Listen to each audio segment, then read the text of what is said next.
ახმეტამ კაკო მუხაურის სახელობის ბერძნულ-რომაული სტილით მოჭიდავეთა ტრადიციულ საერთაშორისო ტურნირს უმასპინძლა. გურჯაანის სპორტული გაერთიანების მწვრთნელის თამაზ ყიფიანის განმარტებით ღონისძიებაში უძლიერესი ნაკრები გუნდები მონაწილეობდნენ, რაც ისედაც საინტერესო ასპარეზობას კიდევ უფრო მეტ დაძაბულობას და ინტრიგას მატებდა. სწორედ ასეთ მრისხანე მეტოქეებთან ჭიდილში მოვახერხეთ ერთი ოქროს, ერთი ვერცხლისა და ორი ბრინჯაოს მედლის მოპოვება, რაც უდიდეს წარმატებად უნდა ჩაითვალოს. ახმეტაში ჩატარდა ღია რესპუბლიკური ტურნირი ბერძნულ-რომაულ ჭიდაობაში,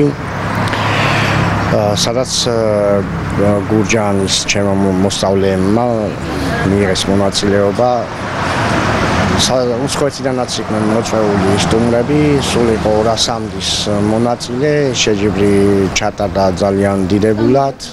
იყვნენ მოწვეული სტუმრები, ოლიმპიური ჩემპიონები დავით გობეჯიშვილი, მსოფლიო ჩემპიონი მიხეილ სალაძე, თემურ ყაზარაშვილი, თეიმურა ზაფხაზავა. ადევნებდნენ თვალს ამ შეჯიბრს, ჩატარდა ძალიან კარგად. ჩემო მოსწავლეებმა სანდრო თევდორაშვილმა პირველი ადგილი დაიკავა, რომელმაც 4 შეხვედრა ჩაატარა და 4-ვე მოიგო წმინდად.